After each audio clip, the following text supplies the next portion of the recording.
I'm really excited to tell you that student radio stations across the country have chosen you to be a part of our student radio class of 23. How do you feel, boys? Absolutely amazing. That's such class news. So much. Always good to have the young ones on board, you know. Yeah, it's great. So, can you just introduce yourself and the music you make as a band? So we are Vlure, and we are from Glasgow in Scotland. My name's Hamish. I'm a singer. This is Niall, the bass player. Right. We also have Alex on keys, Connor on guitar, and Carlo on drums. We started out, when we first started out as the band, we kind of, we were kind of a backs to the wall post-punk band, but as we've, especially during lockdown, we kind of expanded our influences a lot more. So we've got a lot of rave influences involved, a lot of 90s influences. So we're now trying to, I don't know, kind of move away from the post-punk moniker and more into the world of dance, because that's what we're interested in making now. We're interested in making music that's going to make people move and make people feel something in that way. So yeah, I'd say we're kind of a rave-laced post-punk band. It's probably the best way to describe us at the moment. Yeah, because I know I've spoken to other artists about this before. The kind of post-punk label has become quite muddy, I think, recently. There's so much variation in it that assigning a band the label post-punk now can mean so many different things. So that's interesting. You talk about wanting people to get up and move. Where does that come from? Where does that kind of inspiration to have people moving again, particularly after lockdown, where does that come from? I think that comes from ourselves wanting to do the same thing. You know, Yeah. We all go to raves, we all go to club nights, and we all want to dance and move about with our best pals, with people that we love in dark, sweaty venues with flashing lights, and you know, where you can create memories with your closest people and people you don't know yet and you're getting to know and stuff like that. And I think there comes a camaraderie with all that, especially within what we experience it most within Glasgow and the creative scene within Glasgow and the club scene within Glasgow having quite a densely populated area. Densely populated creative scene and densely populated club scene. So there's plenty to do, but everyone just mingles within everywhere. You don't go to set places all the time. And I think from us experiencing that coming out of lockdown and delving straight back into that nightlife and that experience, we were like, well, let's do something where we can create that same feeling of how we feel when we go to see our favourite DJs or how we feel when we go to our favourite club nights. So we're doing a lot of things and writing the music. Also, me and Connor started, or the band has started doing a club night ourselves at Nicest Leases in Glasgow, and we really want to create places, make music that is as much at home on a stage as it is in a club, and having those crossing really builds something new for ourselves and something that we're interested in. I think as we've gotten a bit older as well, I don't know, I don't want to say we're a bit less angsty than we once were, and I don't know, we're more interested in celebrating life a wee bit more at this point. So making music that gets people getting up and dancing, that really like appeals to that side of things for us now as well. So we're just wanting to have the best time of it, take the band with two hands and just make something that's going to, as I said, make people feel something and get up and dance. Yeah, because you say that your music is less from a place of angst now, and it's about kind of I guess celebrating, like you said, camaraderie among people and kind of being together, being around like a group of people who have kind of a similar outlook on life.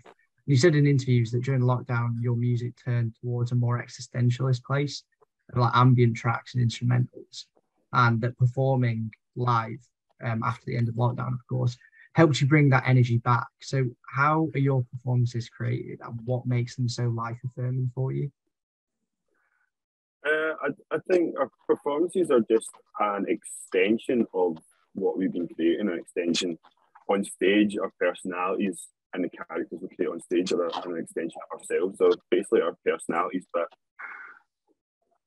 exaggerated to maybe times 1,000, times 1,000,000. Like we go out there and really, I can't walk up to people and my pal on the street and start screaming at them and telling them how I feel and telling them all the things that's going on in my head, whether that's good or bad, because that's not socially acceptable in most places.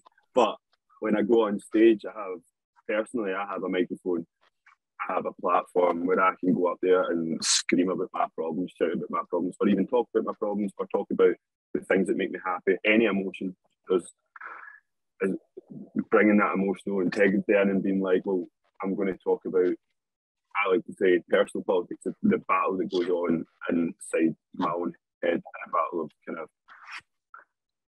all the different feelings that you're dealing with on a day-to-day basis, but just being like, well, let's exaggerate them and let's show them in a format that is accessible to people, so that people can also be like, well, I feel like that, and I can get on board with that. And if this person's willing to go out there and show it at that stage, at that level, and with as big a personality as you can possibly do it makes it easier, I feel, for other people to then share their feelings. The on stage, the live performances from us are so integral to the band because they're like a therapy session for us all. Mm-hmm. We go out there and we just leave. No matter how the week's gone, no matter how that day's gone, no matter how it's gone, we know before we walk on stage, when we're having a little team talk and then we go on, everything's left out there. We all come off stage every single time we play it and be like, I have nothing left to give. And I think that's in our eyes how we should portray our music, because that's the best we can portray it. So something that we're interested in as representing student musicians is that for those listening that are beginning to create their own music, what's an ideal that you'd wish you'd embodied at kind of a previous time in your career, or when you started to make music? Essentially, what advice would you give to people that are trying to make music and trying to get people to listen to our music? Surround yourself with the right people, always, is the main one.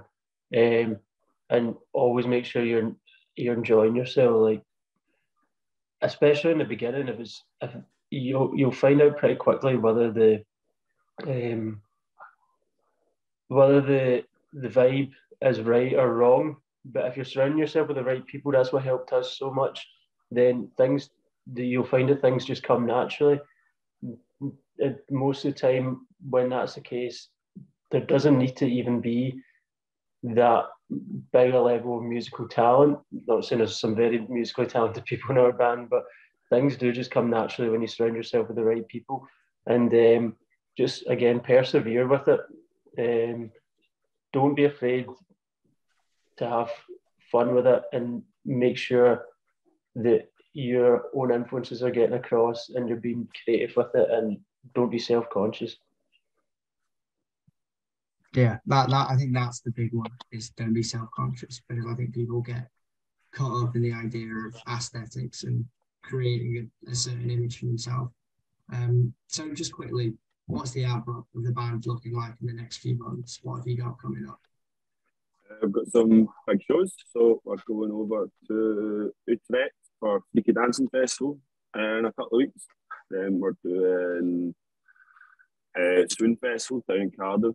Then we've got Pitchfork in Paris, which is a big teenage dream for us all. I think it's one of the big ones that came up this year that we were like, wow, that's actually happening. And we've got a festival in Aberdeen towards in December, start of December, I think. And then next January, we're going to Eurosonic and hopefully much more. We're just looking at next week. We've got a couple of weeks we're off, we can continue to write, and then other than that, we've got some big shows. And, at the end of the day, that's what it's all about, isn't it? It's like we're just doing what we love with the people we love, kicking about. Yeah, it'll be great to have those shows. Cheers for the chat, lads, and congratulations on being added to the Student Radio Class of 23. No worries. Thank you so much. And thank you so much, Student Music, for adding us to that. That's outstanding.